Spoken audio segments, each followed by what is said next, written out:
Well, again, good morning, everybody. Good morning. First and foremost, I would like to thank our three panelists today. They are all busy agents who are taking time out of their schedule to do this. So thank you. So I'm going to do a quick introduction of each panelist. So sitting here to my left is Olga Madosky from RE/MAX Edge in Brooklyn, New York.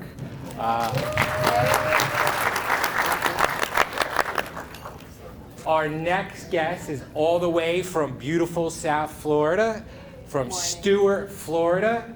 She's team leader of the Maxwell team out of RE/MAX of Stuart, Susan Maxwell, so thank you. She had the furthest travel today out of anybody in this room. Originally from Jersey. Originally from Jersey. Who would ever want to go from New Jersey to Florida? I don't know. Is anyone in this room? Lastly, from Center City, Philadelphia, Marie Quattrone. Marie, thank you for coming with RE/MAX at Home in Philadelphia. And I'll let the gentleman at the other end introduce himself. For those of you who haven't met me, it's Olivier Lewis, Carl's partner in the Cranford office.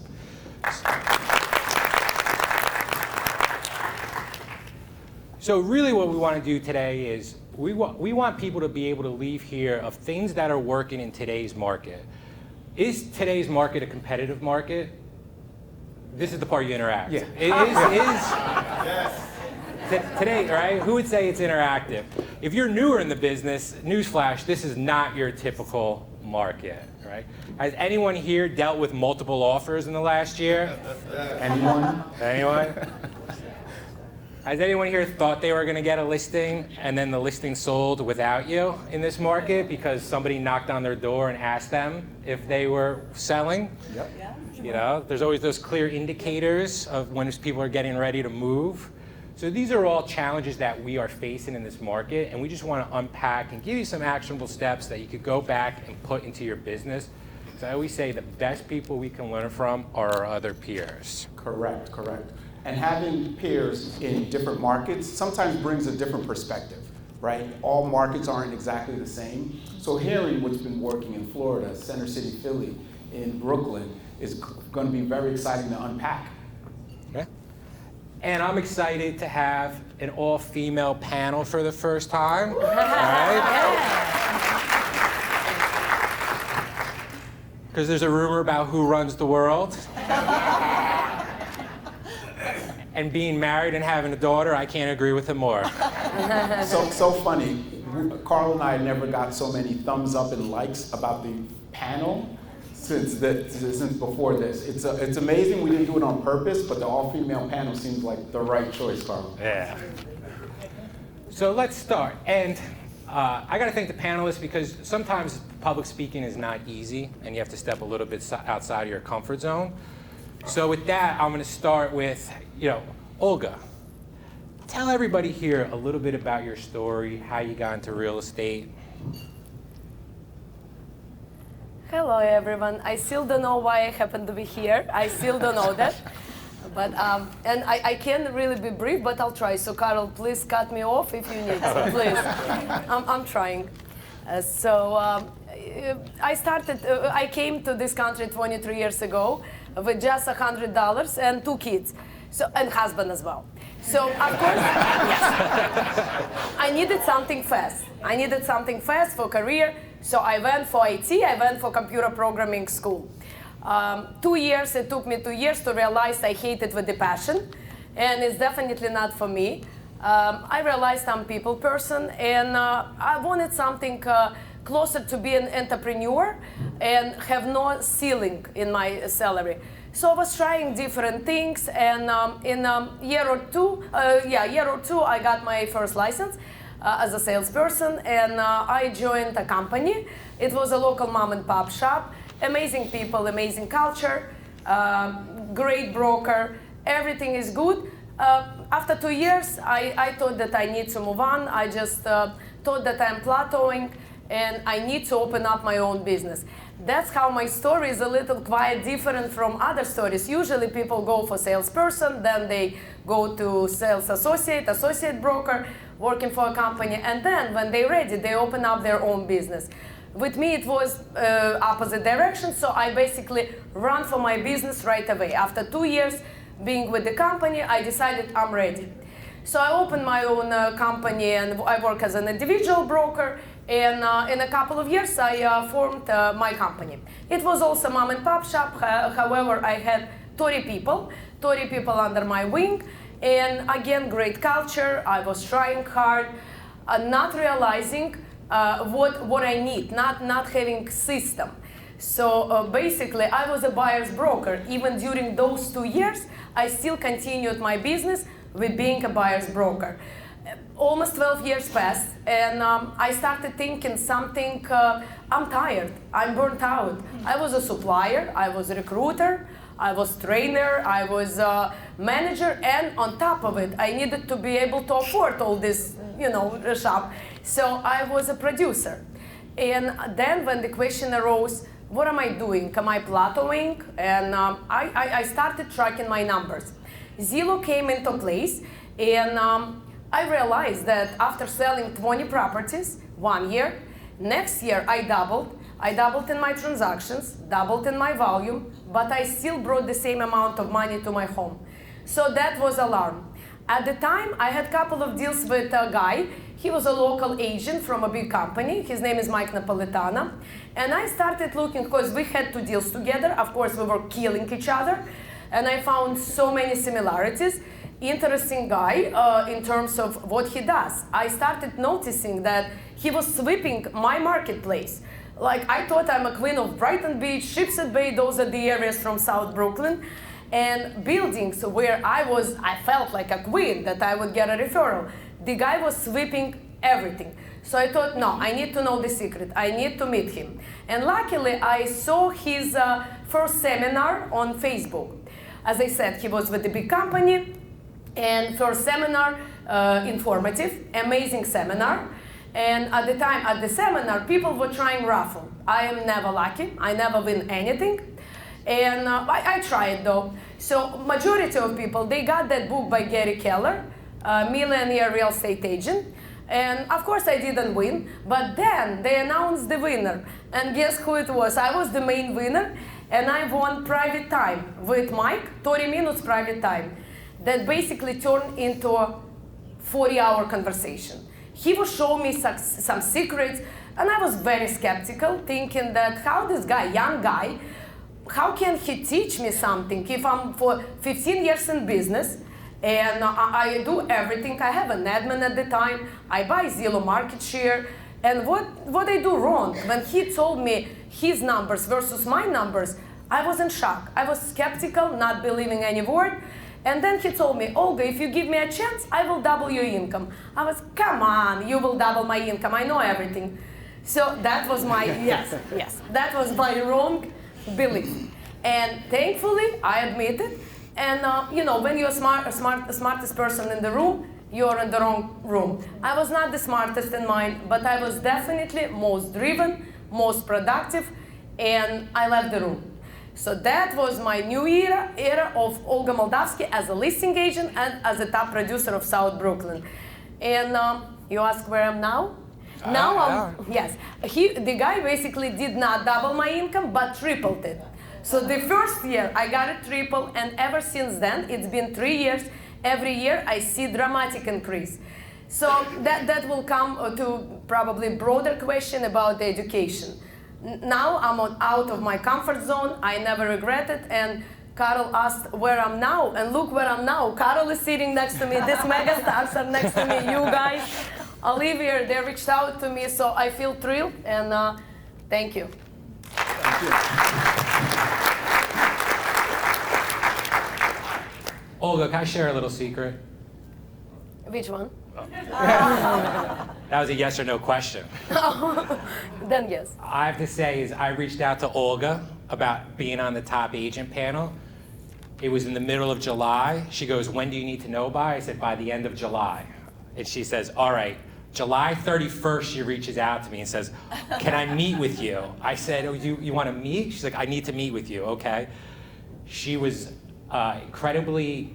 she was nervous to do this, and you're doing a great job, and your story was fantastic. Thank you. So Thank you. great job stepping Thank outside you. your comfort zone. Thank you very much. So, Thank you. because I always say that's where progress is made, is when you step outside your comfort zone. So Thank you. great. So, Maria, how about you? Let's hear your story. Well, it's definitely not as entertaining as Olga's was, but I'll do my best. Good job, Olga. So I started my journey in real estate in 2003. A friend of mine said, you should really think about real estate. And we were at the dinner and I said, I don't know, no. I see the people walking around in the city holding the signs. I didn't want to walk around with the sign. I didn't want any part of it. I was selling radio advertising at the time for, at that point, I guess it was 10 years. And I sat down with his business partner and had a meeting with him. And I wanted to leave radio advertising sales because although they say there's no limit to income, there was totally a limit. So I was making around like $160,000 a year, and I wanted to make more, and they didn't want me to make more, although they said they wanted me to make more. It was difficult, and I wanted something that I didn't have any glass ceiling, any ceiling. This was a glass ceiling where I was in the radio industry. And so I met with my friend Peter's partner, Steven, and I asked him like literally a million questions. Like 3 hours I had this guy at my house with coffee, and I'm asking him a million questions about real estate. And it was fall of '03, and it was like November. And in December I decided I was gonna get my license. And in January I took the classes, the 3 weekend classes. So by March I was licensed. By April 1st, I had my first closing. And that year, from April 1st until December, I was still working at the radio station. I had told them I was getting my real estate license, and I don't think they really actually believed me because that year I did 17 sides part-time. Well, I was working a full-time real estate, career in radio, and I basically worked 7 days a week just to learn the industry. And then one day in January of '05, my manager calls me in and they sit me down and they're like, we just saw your sign on Spruce Street. It said Maria Quattrone on a real estate. I said, told you I was getting my license. So I said, no, I'm needing to talk to you. I said, I am putting my notice in. Thank you for the time. And February 5th, 2005, I entered into real estate full time. And at that point, I basically hit the ground running. I learned so much in the radio business because I had to call about 100 people, contacts, to get 10 appointments to close 2 sales. So when I got into real estate, I was like, oh my God, I hope nobody else finds out about this. Because it's the easiest thing that I ever did. So for me, I hit the ground running immediately. The first year I did about, from February till the end of the year, 38 sides. I immediately, within a month or two, I had an assistant. I started a team that in 2005 and hit the ground running. It was not really popular in Philly, downtown, to have a team, let alone a woman having a team. So that was a little problematic for me because not a lot of people liked that idea. And they thought, who does she think she is? So I had to work through that.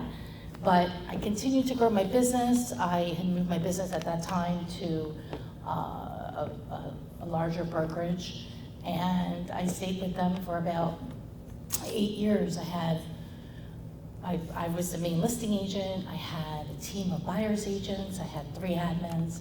And I decided one day, after a series of things happening in the company I was with, that I got my panties in a bunch, and I started to talk to RE/MAX. And I was just like, I don't want to stay in a situation where I don't feel comfortable going into my own office with things that were, happening. And I didn't know if I wanted to own a RE/MAX either because I really didn't want to own a brokerage company. So I really wasn't doing anything. One day, end of October 2013, I get a call from the president of our company, and she's like, "Oh, I'm at the office, I want to talk to you." So I get there, and you have to imagine, I had about 50 listings at the time, probably in the range of, I think I had 38, 40 pendings, and she said, "Your time here is over." So the woman who works for me, I confided in her about opening the RE/MAX, and she told them. And I was thrown out of my company. And I was, myself and this other gentleman, every year, for many years, we were either one or two in a company of 650 agents. She sat me down, she goes, "You did everything you told me you were gonna do when I met with you 8 years ago. I can't believe how much you built your business." By the way, they were like tears in their eyes and they were hugging me when I was leaving, but the exit of that took the toll on me for 2 years. Because it was now a great time when somebody's down to kick them in the face and, start rumors. And all kinds of crazy rumors went on. It was insane. But it took me 2 years to get through it. So when this was happening, I'll never forget it, because my husband's here. He was my boyfriend at the time, and I called him, and he's like, "What?" I'm like, "I'm packing the office." It took us 8 hours to pack, 8 years, thousands of transactions.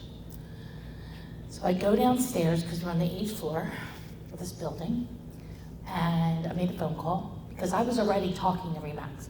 I said, I didn't even think about going to another company, working under somebody, because I was never gonna allow somebody else to control my destiny. And so I called corporate and I said to Josh, I said, "FedEx me the franchise agreement." And that's how I ended up buying my RE/MAX. And the next day I got it, the next day I sent him a check, big check, cashier's check, sent it out. And I thought, okay, it's gonna be the same, like a team. That was a mistake.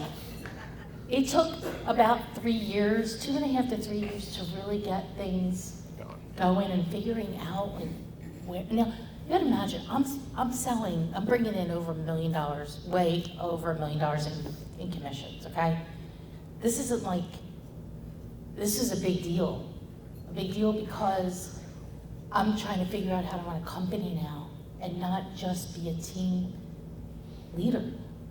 And so this was I got the company open in 6 weeks. In the state of Pennsylvania, it's unheard of.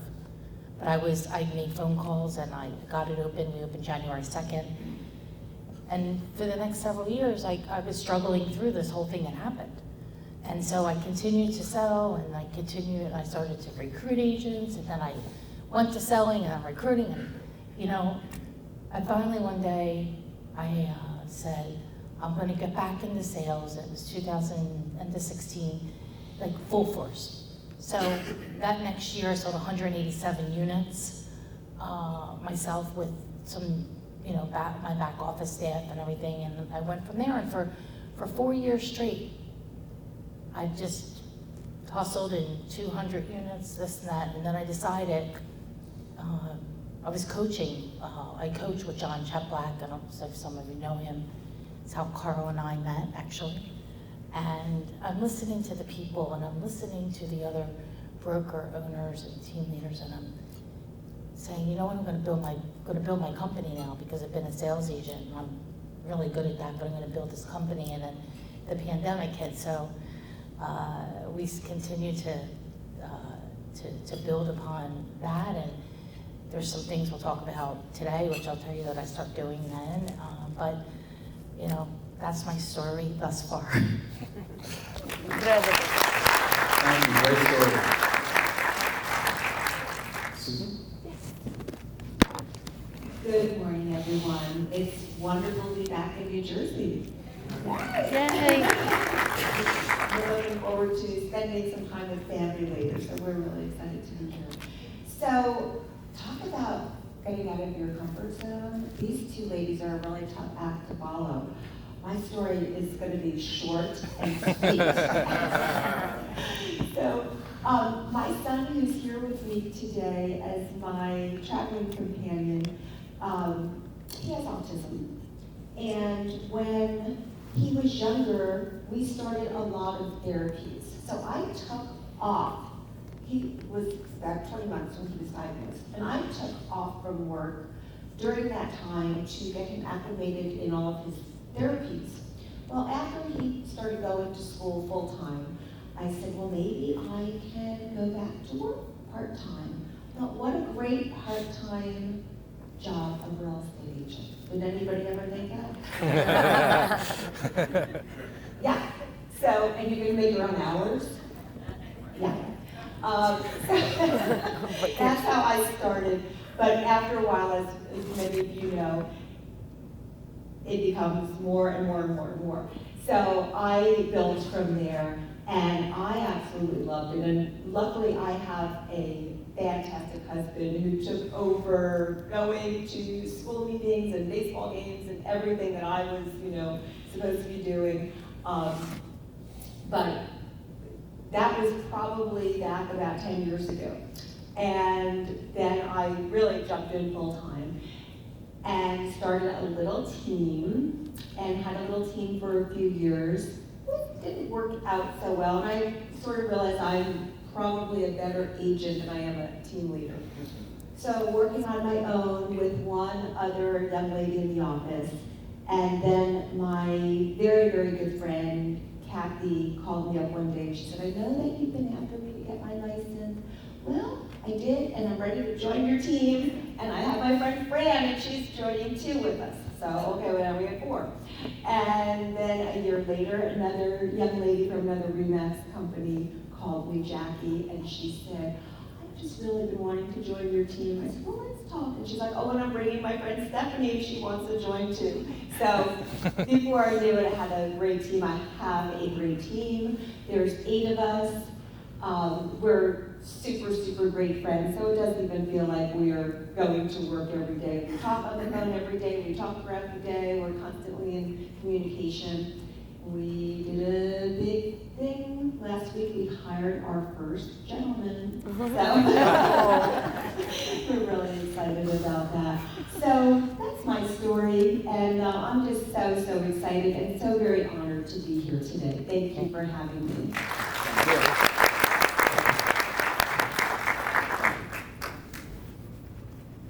No, thank you for sharing. And the next question is, social media, I think, you see a lot of people's successes, right? You go on your feed, you scroll down, it's always the good stuff. But as we know, there's businesses, there's also challenges. So I think the next question is going to kind of address that. We'll go back. Susan, talk about some of the biggest challenges you faced in your career and some of your greatest success, what some of your greatest successes have been.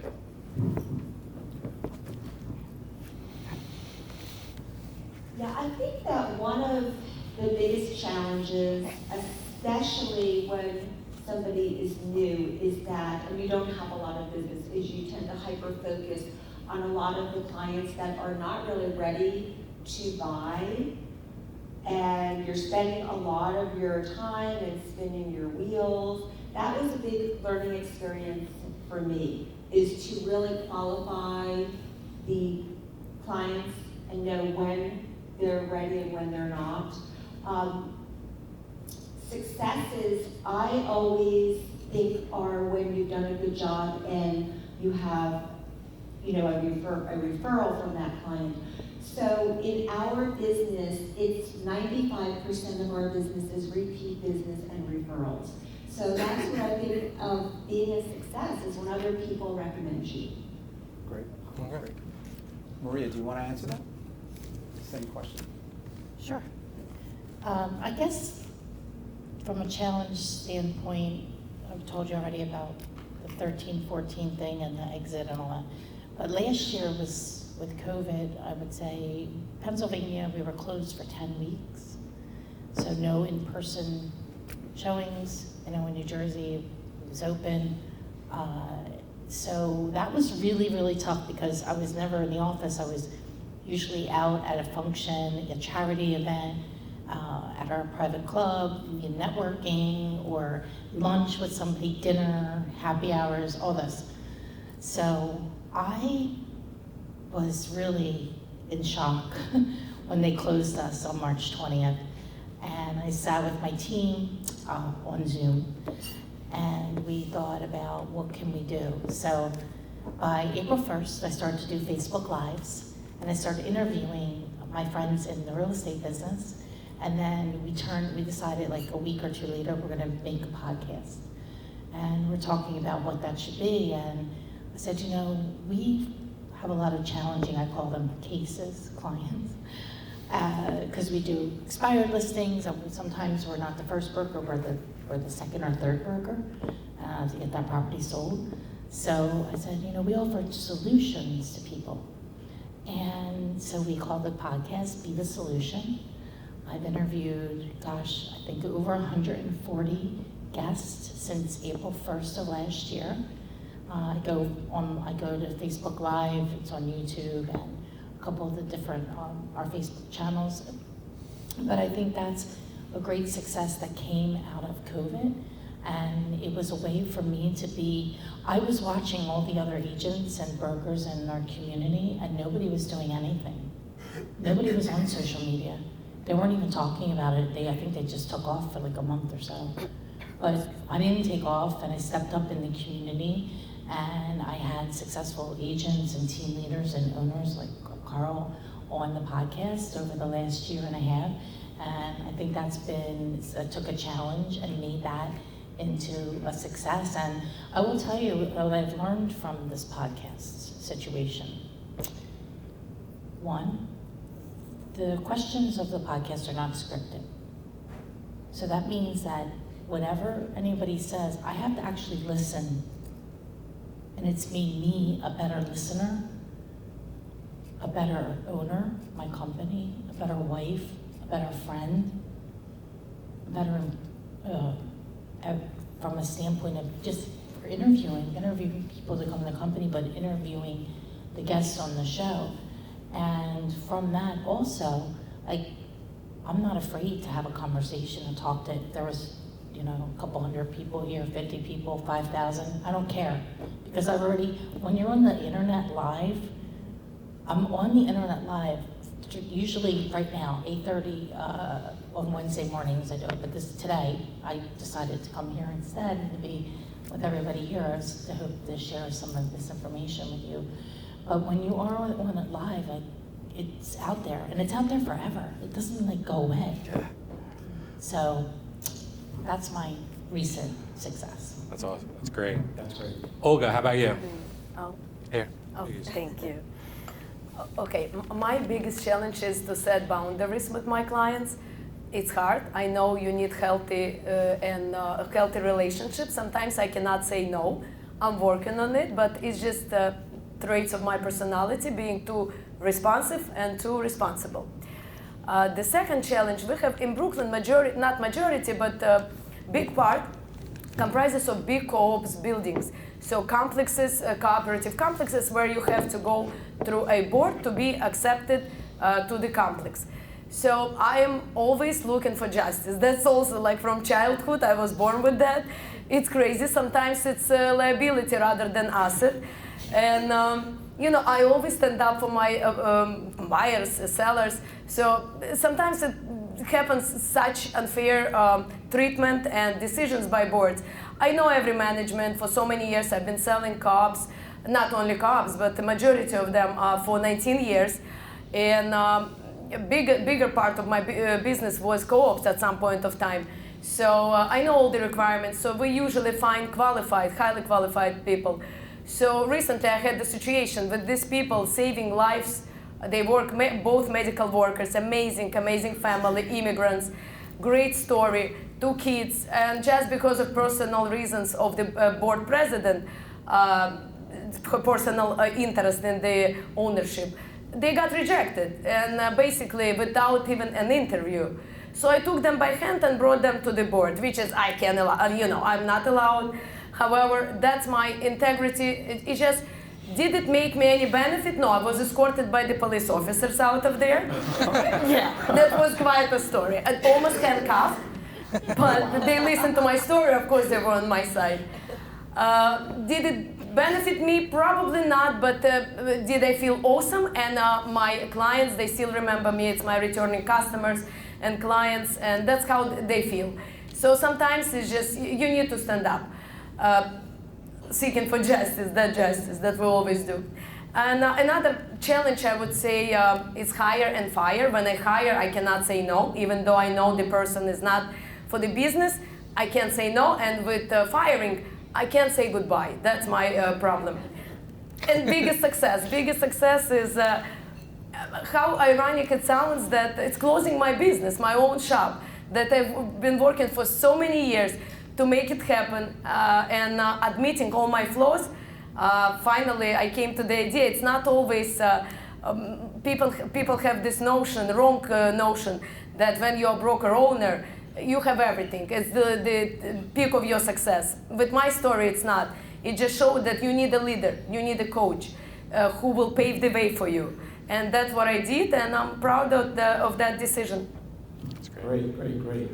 Maria, I'm going to ask you a question. I know you're a great listener after all the podcasts, but why are you willing to share and open up what's working for you with the audience here today? I'm blessed and grateful, and I want to share that information with other people because I believe in giving back. I believe in being philanthropic. I followed that since I've been a little girl with the Girl Scouts and all these different organizations that I've given back to, and I'm happy to give back to the brokerage community. I think everybody has the ability to have as much success as you want, and there's enough business for the best people that are out there in the business, so I'm happy to share all the information. I think it should be part of the journey. Absolutely. Great. Yep.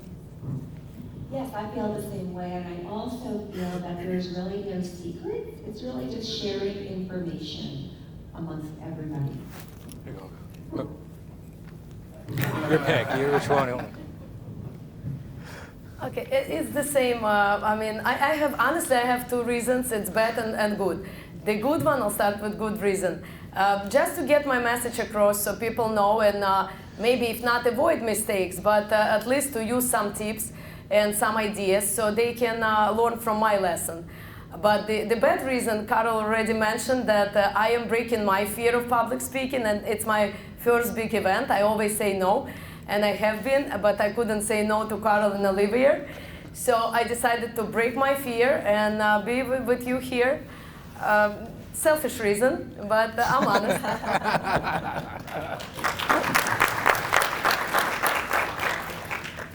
Let's change gears a little bit.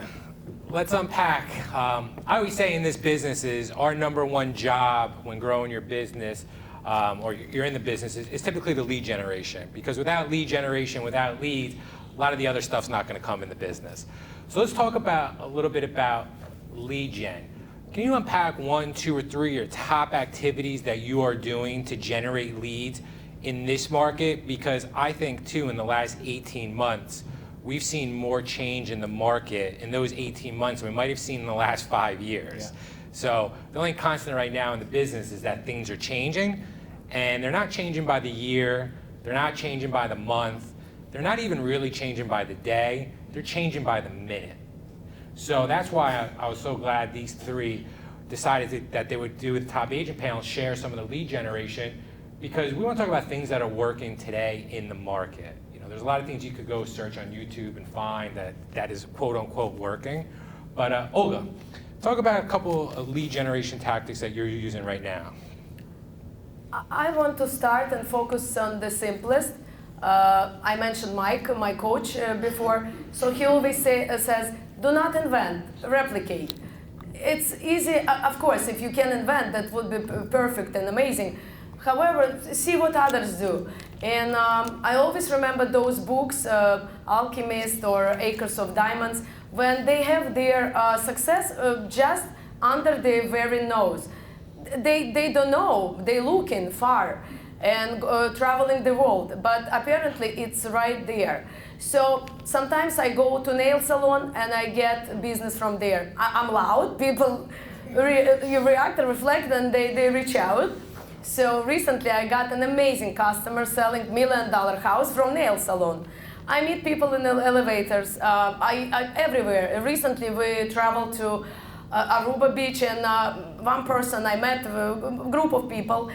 She had her own agent. I knew that, so I didn't even try to speak to pitch her. I knew she needed to sell a house. After witnessing how I was working on that beach, she reached out to me saying, "Olga, I want you to sell my house."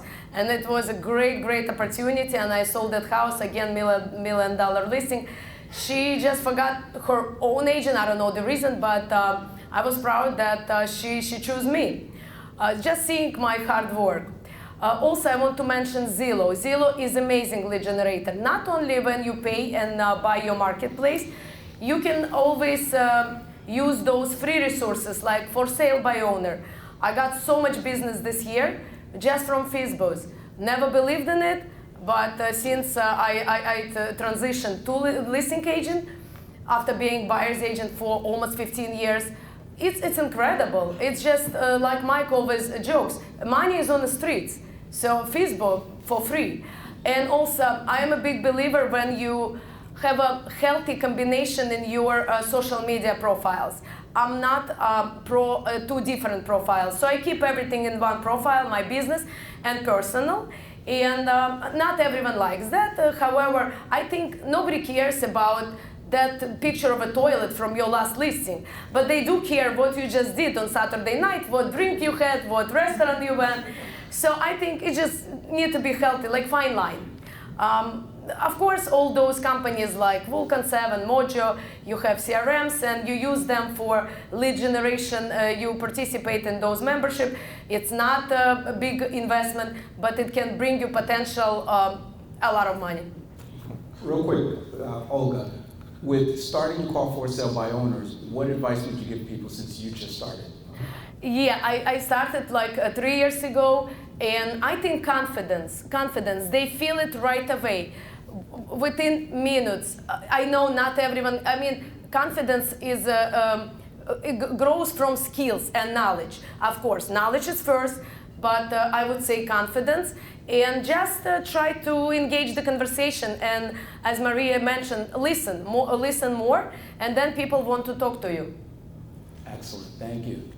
Thank you. I couldn't agree more with the confidence statement, right? We always say there's 3 C's in this business: confidence, clarity, and consistency is what the 3 C's it takes to be successful in this business. So thank you for reiterating that. Absolutely. Maria? So we focus most of our energy on the listings. How do we generate listings? So online is big for us. We get a lot of business from people Googling us because we spend a lot of time online. And so we'll drive them to our website. But here's the most important part of it. Most people, when they call or email or message, whatever, they're never ready, hardly ever, right that second. So, the number one thing we focus on is our database. We use Follow Up Boss. We use action plans within Follow Up Boss that are videos that I did actually produce last summer. 65 overproduced videos, meaning we had camera crew and lighting come in. And I talked about everything from marketing to, stuff for sale by owner, stuff for expired, stuff. Every video you can think of, we did. And so what happens is, once somebody calls into our office or comes in online, they go immediately into the system. Some of it is automatic. If they're calling, it's obviously not automatic. We put them into the system. The system from then, there's a series of things that happen. And this is the very, very, very, very important. All I'm trying to do, and I got about 10,000 people in there right now, I am just creating mind share for when they are ready to buy or sell. So one of the things that I started to do last year with the Be the Solution podcast, we had a Be the Solution video that went out. It goes out every Tuesday afternoon. And in that video, it talks nothing about real estate. The theme of the Be the Solution video is all about inspiration and motivation.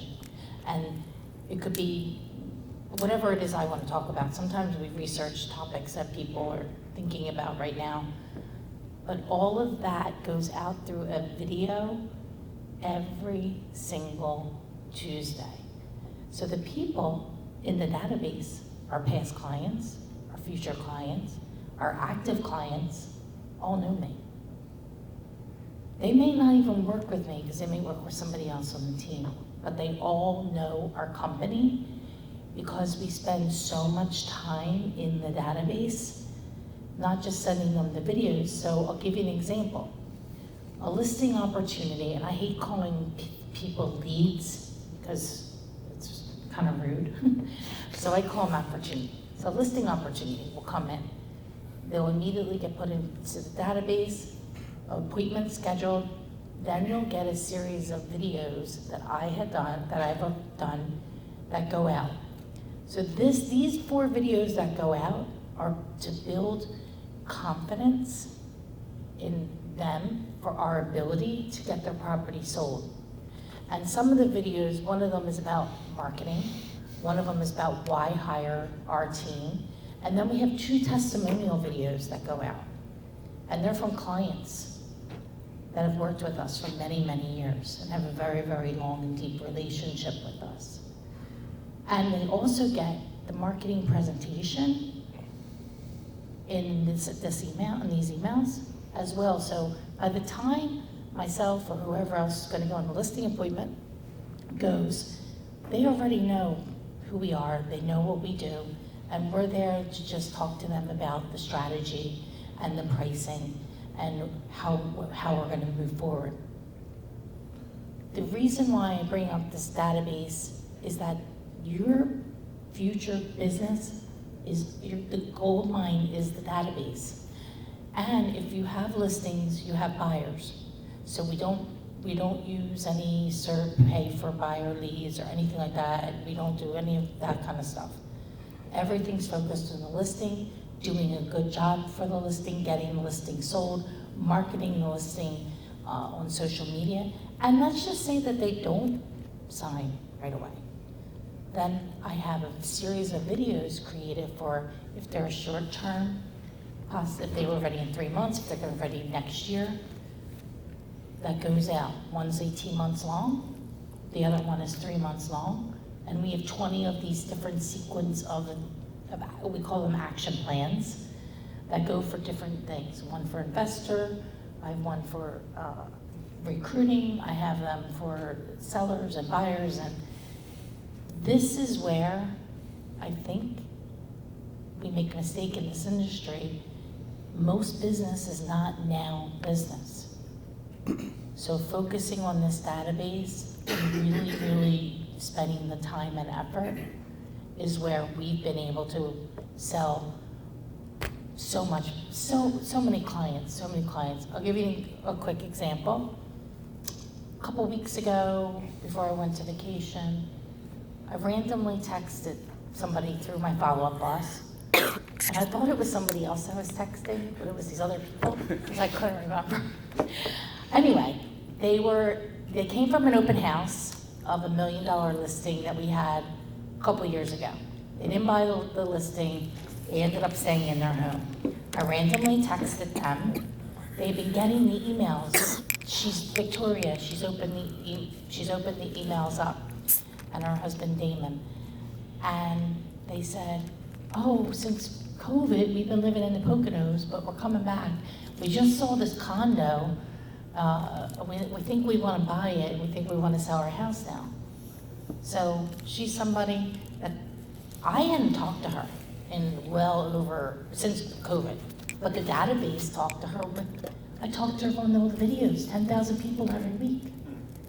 $750 for the sale of the condo, under contract right now. It was closed, we went under contract August, closes September 24th or 3rd or something. And then their house is going on the market next week for $425. I could give you 100 examples of that. Olivier, I just want to make sure if you heard this right. So I don't know if we've ever talked about using video and your database to nurture leads and the power of it. Is that something we've ever discussed? It sounds familiar. Yeah. Sounds familiar. Wow. Yeah.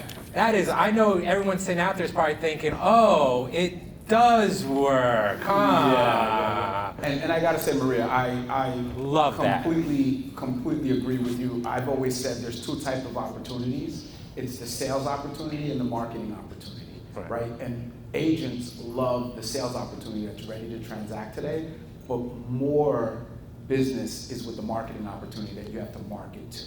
So that's spot on. And I also love how you automate a lot of things because you can't buy more time, right? You can't physically talk to 10,000 people weekly. But you can automate it and use the power of video. And we've talked about this in our group with John Cheplak's talked about this all the time. How that video just builds that personal connection. You feel like you know somebody before you actually get to know them. So thank you for sharing that because that was tremendous. That was very impressive, thank you. Lead generation for our team is basically with our client database. We do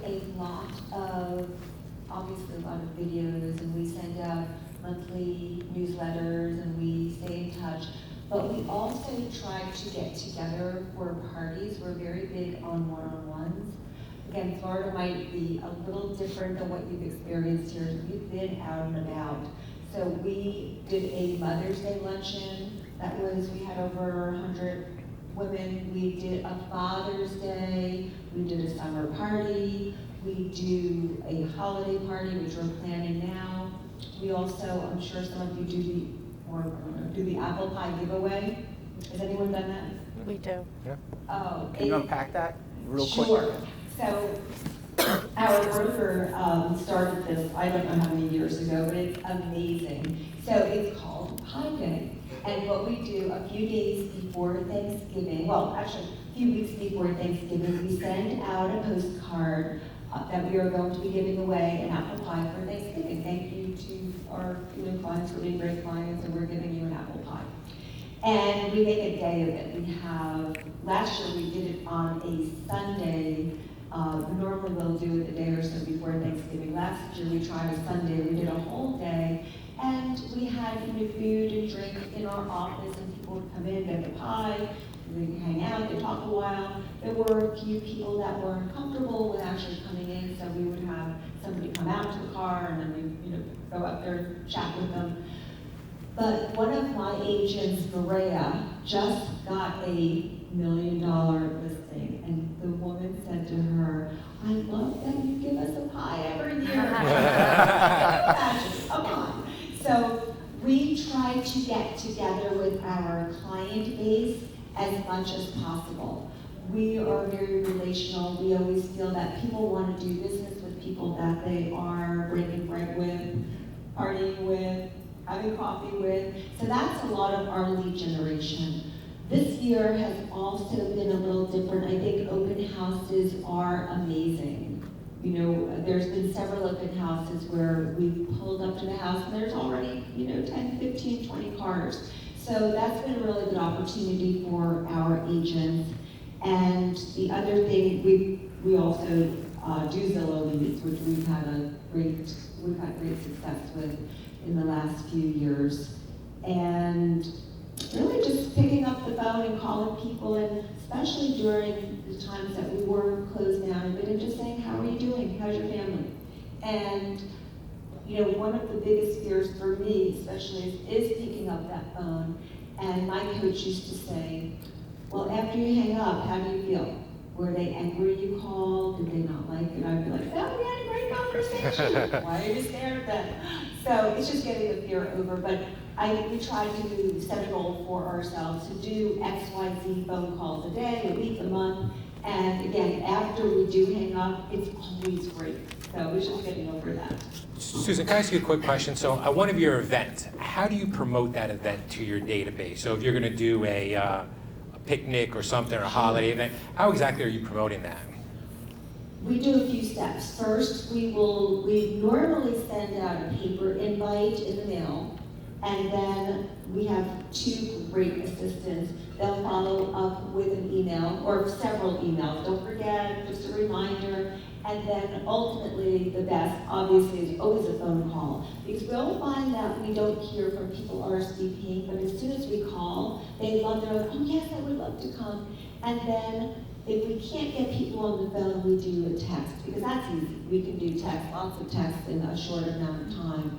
But I think that no matter how techy we all become, that everybody still loves a phone call. And my whole saying to my team is, nothing beats a phone call. Absolutely.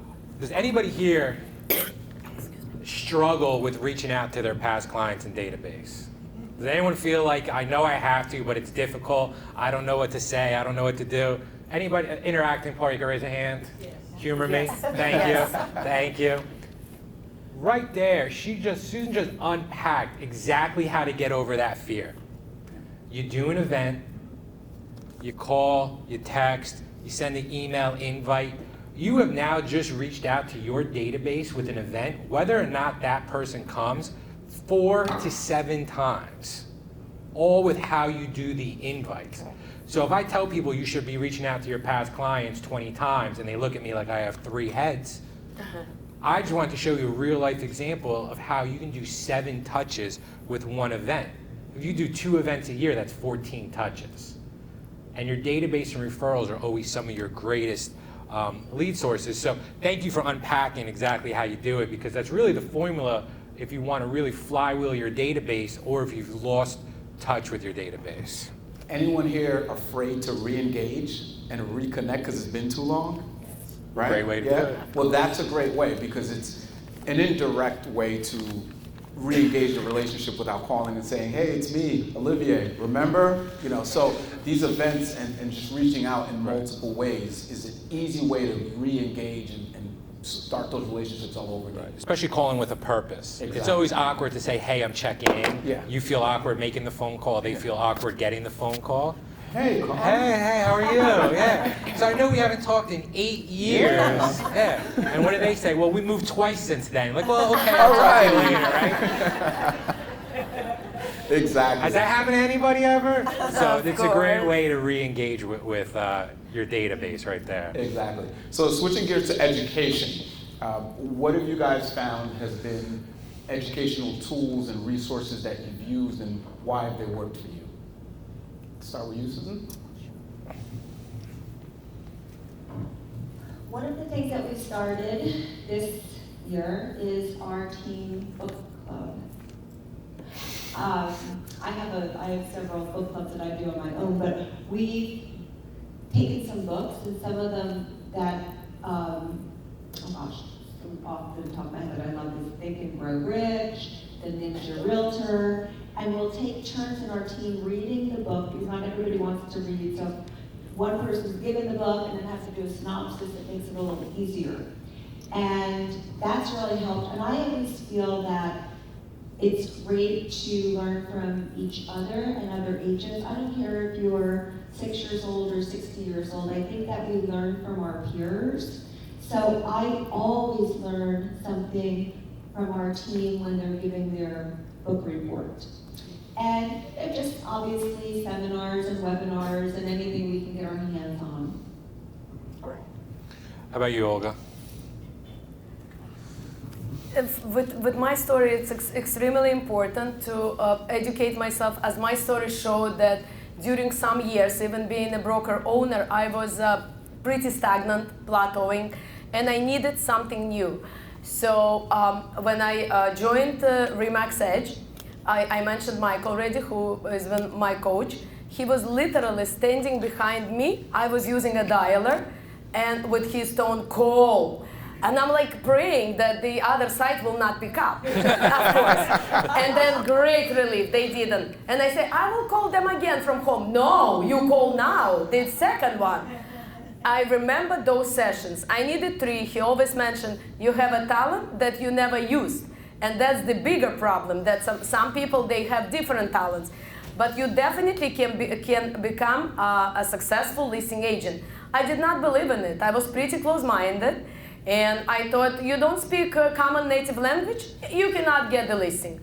Wrong. After I joined the company, I started expanding my horizons and areas, neighborhoods. Also, I thought that all those $1 million listings are only with that shows, Bravo shows, and apparently after joining the company, Remax Edge, every year I increase those listings as well. So every year 20-30% increase in those above $1 million listings, which I truly never believed I am capable of getting. Books, of course. I tried that book when I heard first time, couple of years ago, by Gary Keller. I mentioned the book, Millionaire Real Estate Agent. I did not believe in it. Honestly, I was skeptical. What are they talking about? With such low average prices, how is this possible to make a volume of 27 millions? I thought, no, something is wrong there with numbers. And after rereading the books after a couple of years, it's amazing, it's incredible. I had different perception, absolutely different, because I believe in it. I am the example of it. So I lived through this. And I highly motivate my team, my agents, to always educate, not to always move, with your enlightenment, because that's the most important. Of course, you have a lot of sources. I honestly just recently, when I was preparing myself for the event, I checked Olivier and I found his YouTube video. It's incredible. YouTube video listing presentation, not to brag you, but he opens every tip possible for your successful listing presentation and getting the listing. I wish I knew that 5 years ago. Thank you. Yes, it's incredible. Every secret he opens up, and if you get those and you learn all those tricks, you are there. Just a little skills and a little confidence, as we said. Maria? So education and training. I've been coaching with different coaches since 2006. Coached with Mike Ferry organization, Tom Ferry, Corcoran, a lot of different people. And people will say, why did you go to all these different people? Well, at the time, I went to the coach where I needed that information. And so as you grow in your career, as I've grown in my career, I have worked with different coaches. Now I work with the coaches. We focus on leadership and development of humans. So one of the things we do at our company is every other week on Friday we have a culture meeting. And it's nothing to do about real estate. It's all about just being a good person.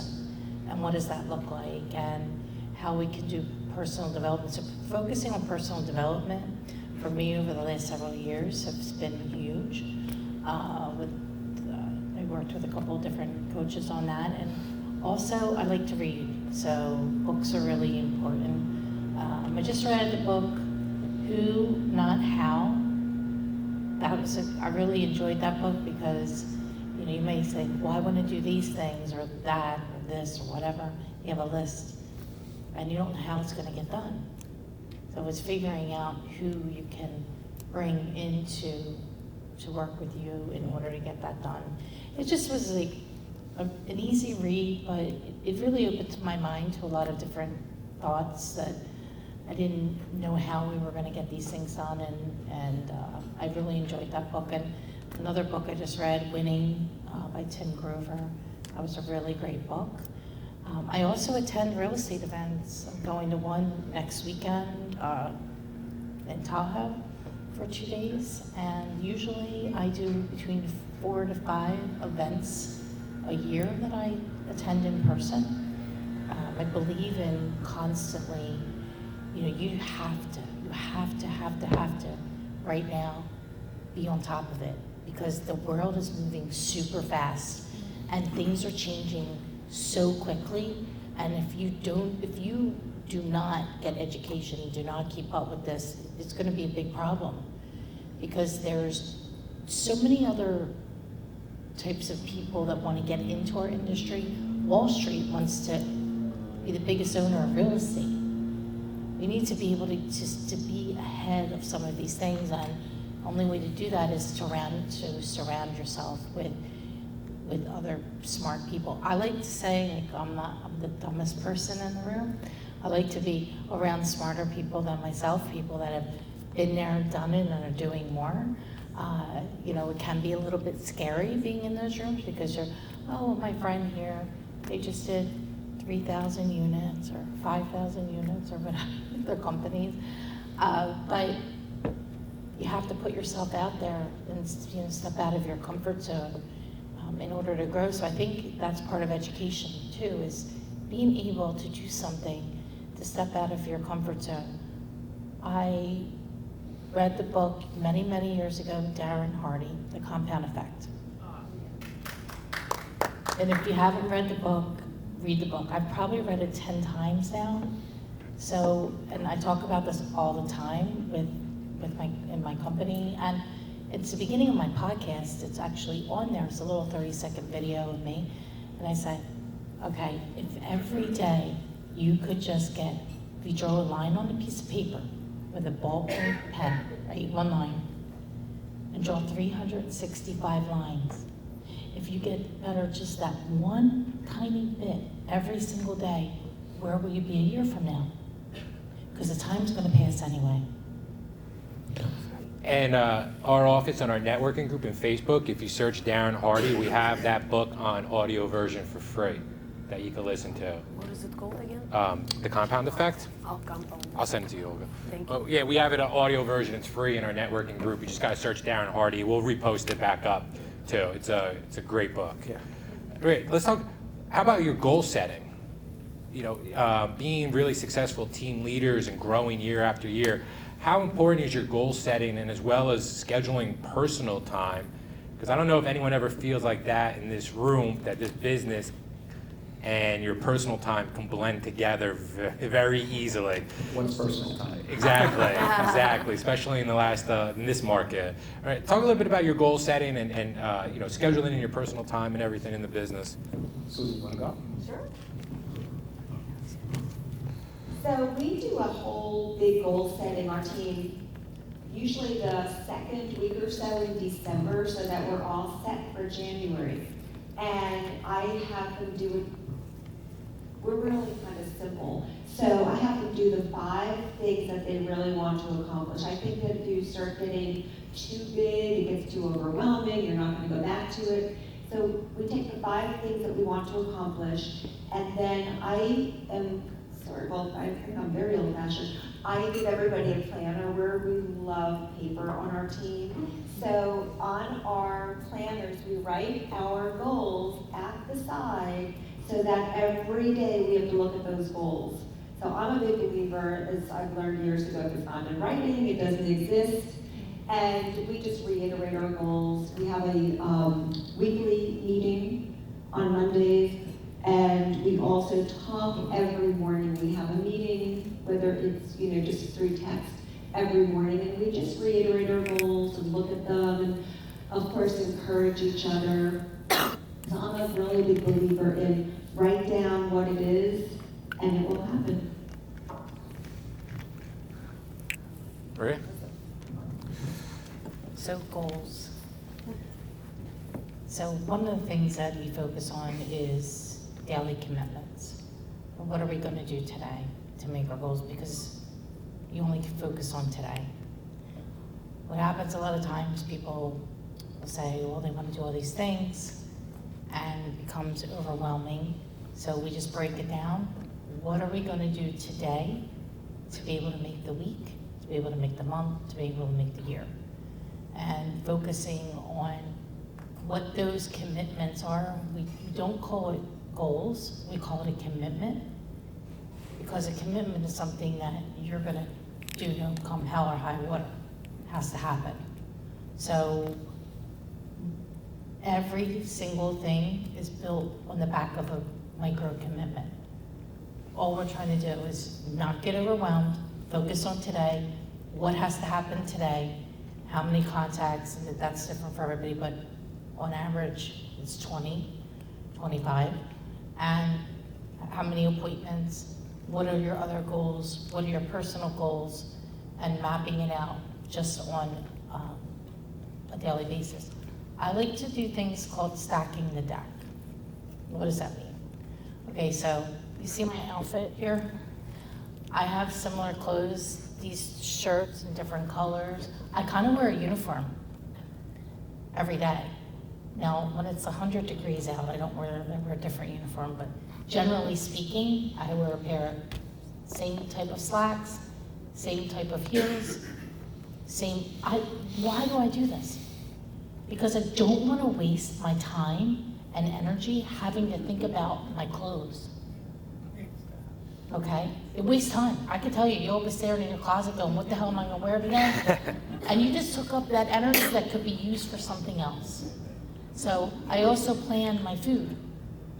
I eat the same stupid food every day, usually a salad. I'm gluten-free, so but if you waste time trying to figure out what you're gonna wear or what you're gonna eat or what you're gonna do, every single thing is in my schedule that I'm gonna do. And I will tell you, if it's not in my schedule, I just don't do it. It don't happen.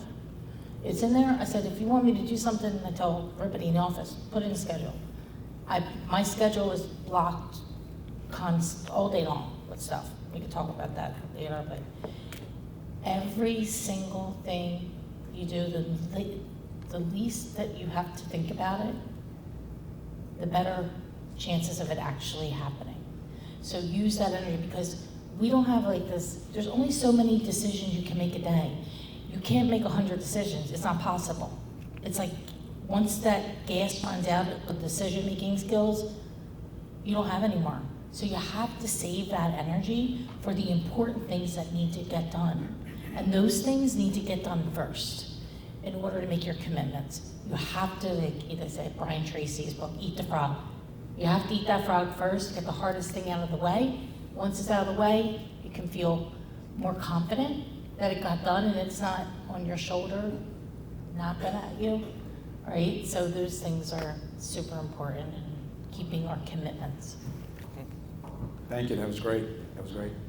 Olga? To be honest, this area needs improvement with me and my team. We do set goals. However, I wish it would be more often and systematic. That's what I think I lack, and I'm trying. I set annual goals after tracking my numbers and my team numbers. We do regular meetings. Of course, during the pandemic times, we did twice a month via Zoom, and we constantly on the phone. However, as I said, definitely I am not organized person as I wish I was. So I'm trying to, as Maria just mentioned, if we do that, we'll definitely be a better us, even if we do those little by little goals. I started strongly believe in it. Got it. Great, great, great. So with all these goals that we have and you guys are setting, what does your day and your weeks look like? And how are you able to step away from the business, go on vacation, and have a life without feeling that you're going to lose some business? Susan? Well, I always schedule vacations, and by having a team, I never feel that I'm ever losing business. We have such great camaraderie. Like just this morning, we had a little glitch. I can't imagine none of you have that, I'm sure. We had an inspection, and the other agent was supposed to be there, didn't show up. The inspector's like, someone here opening up. My team jumped. I'm like, can anybody help? They're like, I can. So I always feel that my business is taken care of, even when I'm not there. I feel that everybody on my team is a reflection, we're a reflection of each other. We all have the same morals, we all have the same work ethic. We are all there to help one another, no matter what. So by all of us scheduling vacations and scheduling time away, I feel that we're all comfortable with leaving our business. I also encourage my team when they do meet a new client to give them their hours. I will tell my clients, generally, I said, just remember the number 7. I work 7 days from 7 in the morning till 7 at night. I will tell you, since I've started doing that, really, I never get a phone call after, say, 6 o'clock. o'clock at night.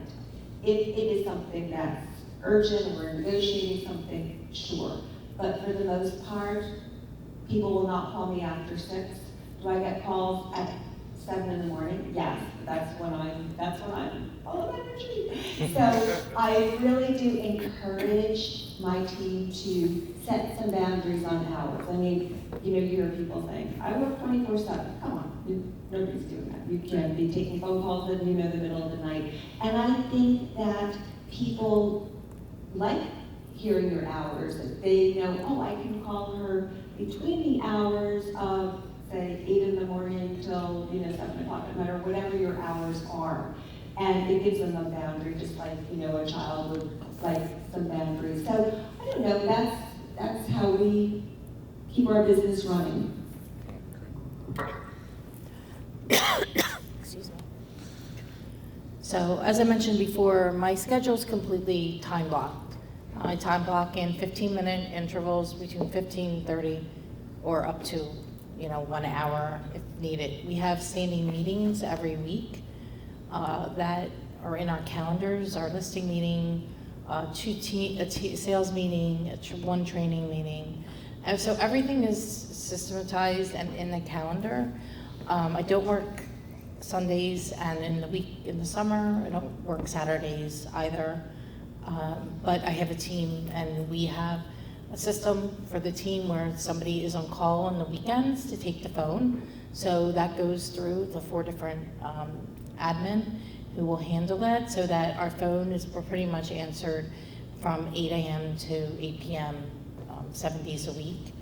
I think what's really important, because I know not everybody's a team here, is an individual agent, is that you do schedule time off. It's really important that you block that time, and not just because you need it, because you really do need it, because the magic happens when nothing is happening. We cannot be in production and be able to think, be able to work on our business. There's a separate cadence to that. There's a cadence of making the calls, going on appointments, servicing buyers and sellers, and there's a different cadence of working on the marketing, working on your financials, making sure those things are in line, and taking the time off so that you can think about what you want for your life. So I would say the magic happens when nothing's happening. My husband and I, we just were on the Amalfi Coast in Italy for 12 days. I didn't talk to the office at all. I didn't call them. I could see we're on Slack, so I could see what's going on Slack if I wanted to. I looked, I have access to my email. I checked it like a couple times, but because I was up early and I was just scrolling through, but I didn't have to take any action on anything because I had my team, my staff who was available to handle everything. Scheduling is super important, and sticking to the schedule. We also don't have any meetings that aren't scheduled meetings. So how it happens like that, oh, you're in the kitchen and let's just have a 20-minute conversation thing? Doesn't happen. That used to happen years ago. And then I would be like, okay, there's 3 people having a 20-minute conversation, that's an hour of productivity loss. So we really, really work everybody extremely hard to stick to the schedule. And we are able to call each other out if we're not. We have the trust in each other to do that, because if I interrupt, now 20 minutes takes you to get back onto whatever it is you were doing. And that's, as a leader, that's the worst thing you could do. So I don't even go to people's desks. If I need a question answered, I send a Slack and they'll answer me when they're free to answer me. So respecting each individual's time, whether you're on a team or other agents in the office, I think is really important to be able to continue to meet your commitments and stick to that schedule. But time management is everything. We all have the same amount of time in a day. It's how you decide you're going to use it. That's great. Olga? I have to confess, I know that early bird gets the worm. I still get the worm though, but I'm not an early bird. I just watched previous panelists from previous years, And I was in shock. Those people, successful mega agents, they wake up at 5:30. Honestly, at 5:30, I can't even imagine me. I don't know my name at 5:30. But maybe I need to reconsider this too, this area. But I do plan. I do plan, and I try to go by my schedule. I try to systemize. I was more sporadic with my cold calling. And now I try to do it as a system, not when I have an inspiration to call. Also, I wanted to mention that I don't have a time away. I completely agree with Susan and Maria. My real vacations are not vacations. I love travel. A lot of people looking at my pictures on Facebook, they say, oh, Olga is either at the restaurant eating or on vacation. And I always say, no, it's not vacation. I see places, but I work. I work everywhere. I know that I need to aside time. I have a personal assistant who does an incredible job with my marketing, with my Zillow calls. But my problem, my personal problem, is to delegate, to, as I already mentioned, setting boundaries, not only pertaining my boundaries with my clientele, but with my agents too. Sometimes I feel that the task can be done only by me, but that's the wrong belief as well. So I'm trying on that one. Vacations, I always get phone service. You can imagine my husband at the dinner when I get a phone call on a cruise and I'm so loud and yeah. And once I already was kicked out of the spa because Mike Napolitano was calling me and we got the listing, but no spa. So that's the area of improvement as well. We definitely need, in order to be healthy and to follow our schedule, we need to set up time. I do have one of either weekend off. I try to do Saturday or Sunday, and that's how it goes. So has anyone here in the last year been in a multiple offer situation? Sure. All right. Let's start with you. How are you handling on the list and on the buy side multiple offers? Unfortunately, we don't have these situations often in New York, like you guys here in New Jersey. I hear all these stories. Some of my clients that I sell there, they moving here and they tell me all these stories. They made a plan, they assigned their weekend, and they didn't even have enough time to drive here. The house is gone. Not our case, unfortunately. Maybe fortunately, I do on the buyer side, I'm pretty aggressive, but I never push people. I let them make their own decision. Of course, I try to subtly mention all the benefits of a certain property they're putting an offer for. But I strongly believe that when you have two offers on the table and there is a bidding war involved, often you end up with no one because they feel that they are overpaying. So I don't push people. But being pretty aggressive in terms of providing them accurate information, numbers, mentioning the rates, how low is it now. So they make their own decisions, but of course with me involved. With the selling side, listing side, again, I try to, of course, open up all the cards on the table. We show all the offers. I can go over all the cons and pros of qualifications of buyers, but I let the seller make their own decision, not to be blamed after. So, of course, I'm involved. I give them my advice, but I do not try to influence. Okay. Maria? Well, we don't have as many multiple offers as a lot of other areas because we're in the city and it's more of a steady marketplace, but there are some areas that we do work in the Philadelphia metro market that definitely multiple offers. And we're mainly on the list side, so some of the things that we caution our sellers, like, listen, the highest offer is not always the best offer most of the time, because that person doesn't financially have a strong capability as another buyer.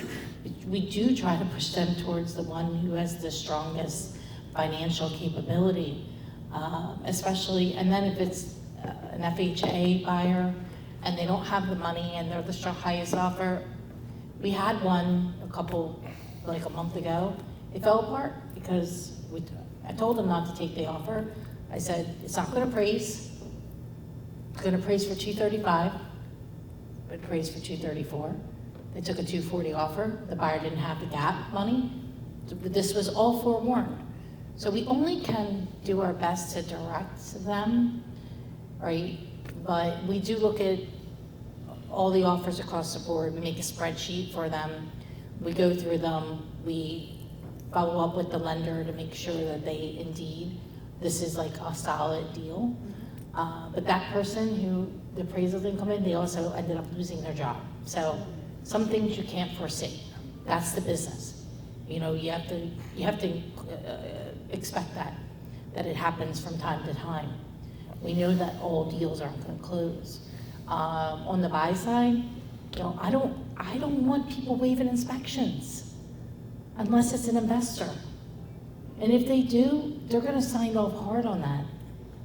Because I don't want to be sued later because somebody waived an inspection.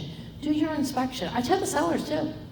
It's fine, let them inspect. We can say we're not going to give them anything and have that in writing, you know, or they can inspect just the main, the inspection can be contingent on the main systems, HVAC, plumbing, you know, electrical, roof, etc. But to waive an inspection, I'm not going for it. My husband and I buying a house, we're not waiving an inspection. You know, if it's an investor, we never, those deals are no contingent. They're not contingent on anything, you know, cash, and that's it. It's a different conversation, and we do a lot of those. But I don't suggest waiving the inspections, and I think also that, you know, you gotta put your best foot forward.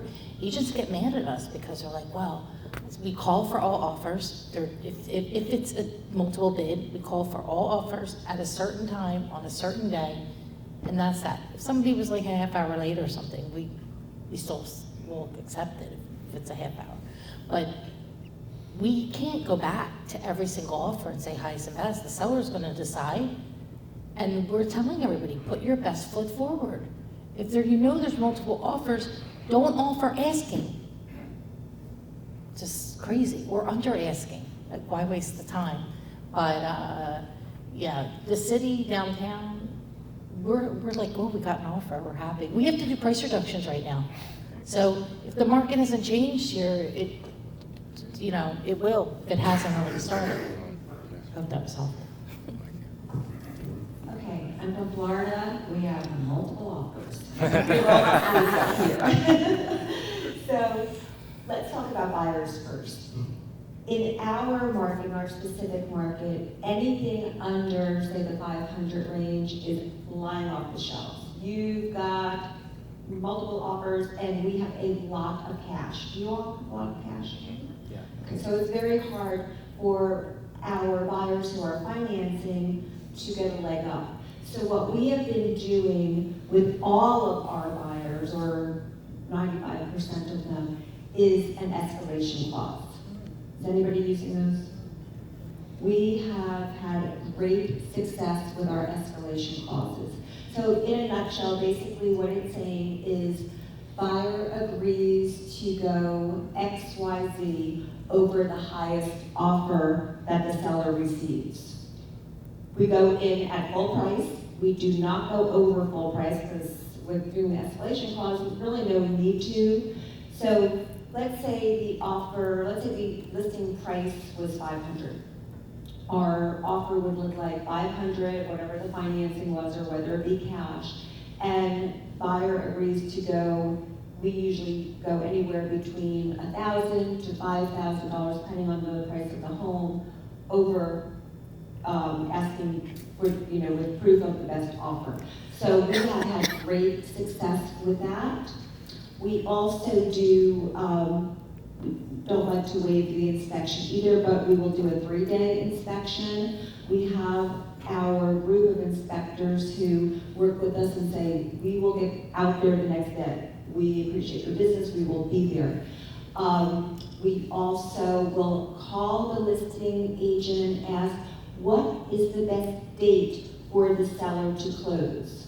So we try to get all of our ducks in a row before we write the offer up, because in an old market, you would say, well, in Florida, we close quickly. In an old market, we would say, okay, we'll close in 30 days.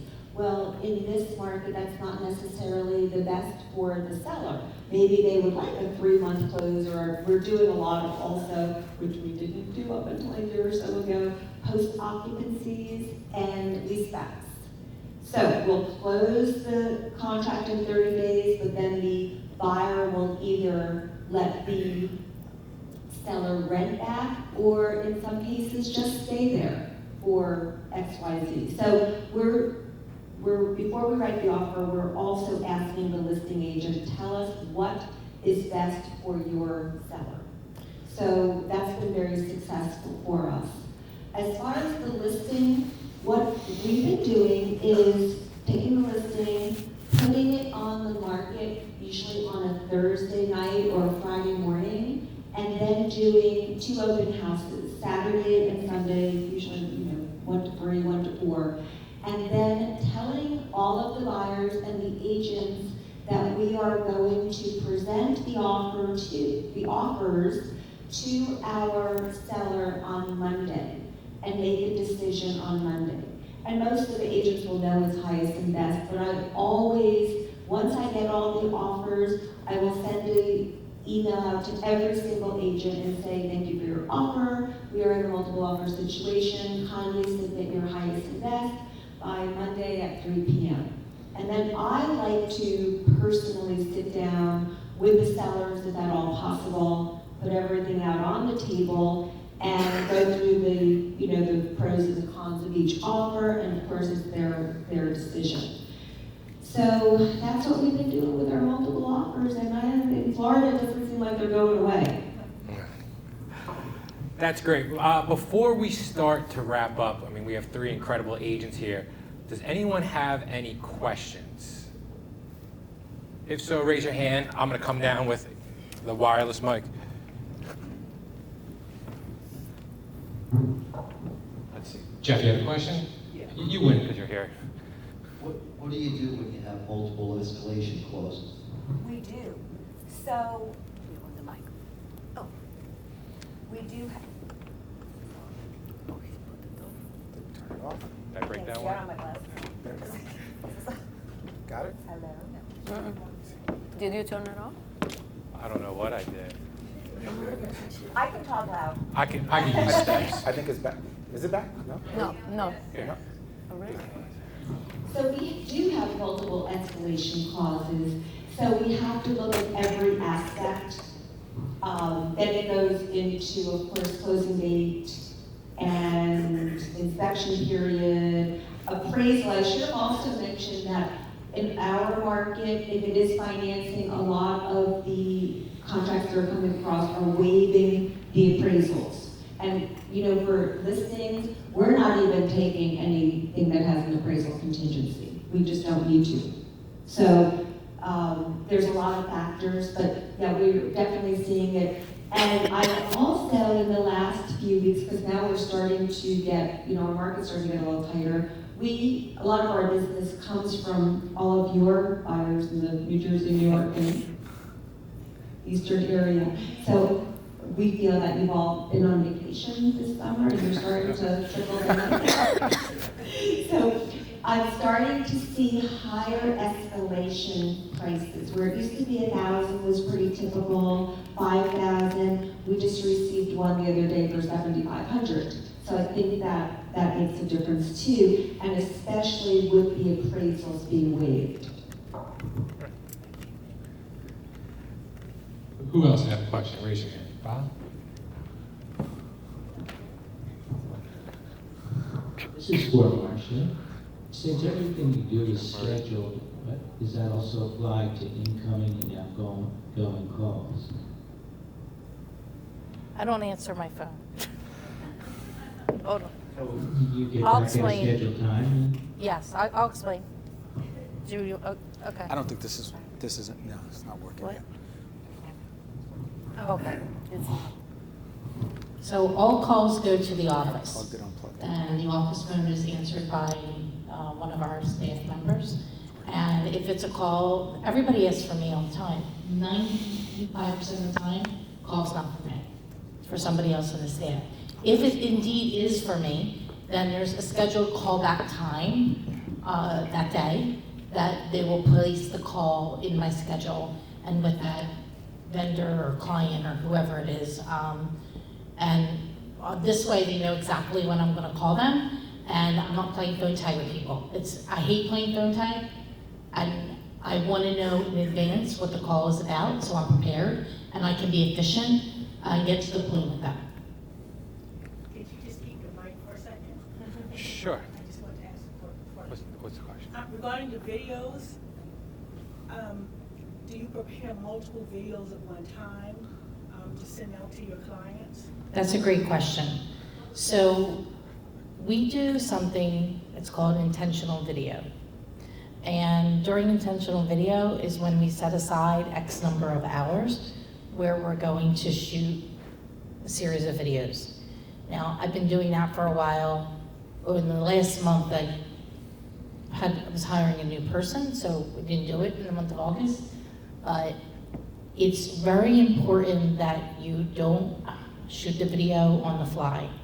And believe me, I've had to tell my staff, quiet on the set. That means don't talk while I'm doing the video, because I need to do the video. So I'll be sitting in the conference room doing the video, and I have a staff, there's a whole office of people that can't talk, so you can't do that. The other thing that happens if you don't schedule the videos to be done in advance is that what if you wake up that morning, like, I'm not perfect, I sometimes feel like shit, and I don't want to do a video, okay? You have to be prepared mentally, physically, emotionally to do the videos. I also do 90% of my videos off the cuff, so they're not scripted. So in order for that to happen, I have to be in the right mindset for that to happen. The ones that I do though with the script, because sometimes my market updates, which I do once a month, are scripted. And the script goes into Big View. You can buy, it's just an app, you can download it on your phone. I think it's like $15 a month or something. And you can put your script right in there and put your phone right in, I have like a little halo thing, put the phone right there, just read the script. Voila, video done. And then there's a whole system behind how that video gets uploaded into our MailChimp, which then goes out through the follow-up boss with a mini JPEG that gets hooked back to Facebook. Because when they push the button through the MailChimp that it goes out, they're actually watching it on Facebook. Facebook picks up that algorithm of the people that watched it, and then it can go to other people in Facebook, and we boost those posts. So there's several layers of the whole. If you're not using video, you are way, no disrespect, behind the fucking times. The video, see, I have to explain something about this video. The brain thinks the video is the TV. And what happens when people are on TV? They're important? They're famous? Fame. Your brain doesn't know the difference. So when somebody gets a video from you, as opposed to even a phone call, a video is actually more, I wouldn't say important, but it resonates so much more. Plus they can rewatch. You know, I've seen people rewatch these videos 10 times. I can see it, because it tells me if they opened it, and I can see they opened it 20 times. So please, I beg you, if nothing else from today, video. Guess what? I know you're gonna say, well, I don't like myself on the video. Well, then change your hair, put some makeup on. It doesn't matter, that's what you look like. I don't like myself on the damn video either, but I do it anyway. Oh, I hope that answered your question. I think for my next video, I'm gonna change my hair. I got some more ribbons. Maybe not the makeup, but the hair part I could do. Question. This is for Susan? Yes. Okay. Now, you mentioned that you started and it was pretty much boomed. It was either you actually allow you to boom within your first and second year? I didn't get the question. Well, I think with all you guys, really Yeah, boom within your first and second year. I didn't get the question. What led to your success in your first or second year, having started and business skyrocketing? So that's pretty much the question. You gotta hold that mic closer to your mouth. No, I don't think it's working. It's It not. is working. It is? No, Okay. I don't think it's working. All right. Who wants to answer that? So for me, it Do was, you want to try the mic? I got it. Get my steps in. so I hit the ground running in the business because I already knew how to call people. And I wasn't afraid of the phone. I was afraid of the phone in 1994 when they put the phone in front of me at the little tiny TV station I was working at with a piece of pen and a paper. And they said, call people and here's the yellow pages. I almost had a heart attack. I used to hide in my car. I didn't smoke back then. I was smoking cigarettes, sitting in the car, hiding in the bathroom. I used to call people, and I would be like, please don't answer, please don't answer, please don't answer. And then they'd get on the phone, and I'd be like, hang up. And then I'd like call back later. So it was not very good in the beginning. It was really, really bad. I would cry. I wanted to quit this stupid job. I wanted to be done with it. My manager came to me and said, Maria, why don't you go door to door? So I said, well, Ron Smith, that might be a good idea. So I got in the car and drove to businesses. And I went door to door and I said this, could you tell me who's responsible for your advertising? And they give me a name. So now I get a card, business card, and I have a name. So now I go back to the office and I start to call these people. Hey, may I speak with Frank Mazza from Mazza Furniture? Hey Frank, I stopped in your office. I met Betty Sue, she was really nice. She gave me your card. She says you're in on Fridays, you're gonna take meetings. Can I meet with you next Friday?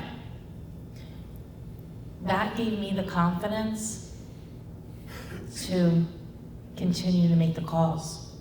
And as I made them, I got better. And as I made them, I got better. So when I got into real estate, I went like that because I did the hard work that was necessary when I was in my advertising career.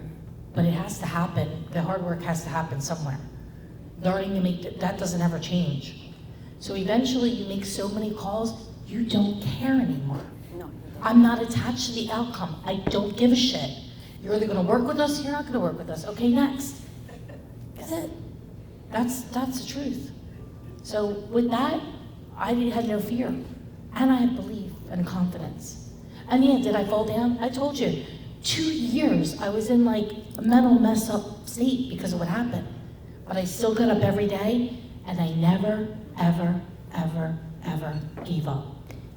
Even to this day, still trying to accomplish things I haven't accomplished yet I want to do. You just can't give up. Great. I definitely did not hit the ground running. It was a long process for me, but I'm a big believer in consistency. So once I started having a few clients, I would do my note cards, I would take them for coffee, meet them for wine, and then, invite friends. And I was really just all about getting out there and being social with my clients. And then, they would invite friends and so forth and so on. And that's how I really built my business. And it's been fun because who doesn't want to go out for coffee and wine and all that good stuff? And my whole team is the believer in that we really, really just take care of our client base. They are the heartbeat of our business. And we're very consistent with sending out note cards and gift cards and inviting them to either big events, small events, and that's how eventually we just built our business.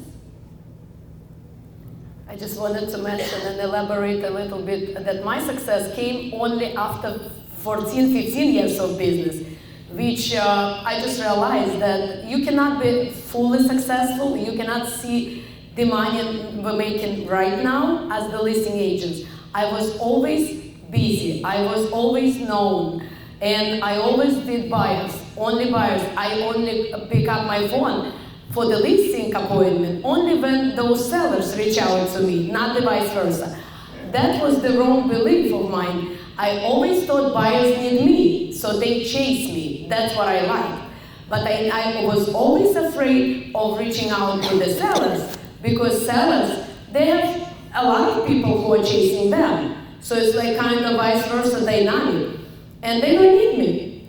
That was the biggest mistake, and thank God I changed. I did my homework, and after finding out that finally I am capable of this, only after 14, 15 years in business, I became a top producer of South Brooklyn with high numbers, transactions, so trying to cope buyers and sellers. So I think that was the biggest flaw.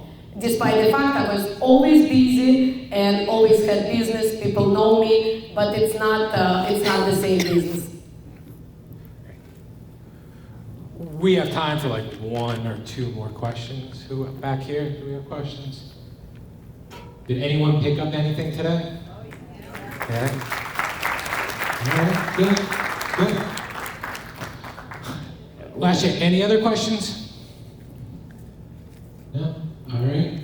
Well, I would personally just like to thank everybody, especially our panelists, for taking the time. I know I learned some great things.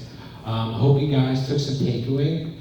And more importantly is, I hope you just didn't take things away, but I hope you took things away that you're going to implement, right? Because it's good if you learn it, but it doesn't matter if you don't implement it. So, again, round of applause for our panelists today.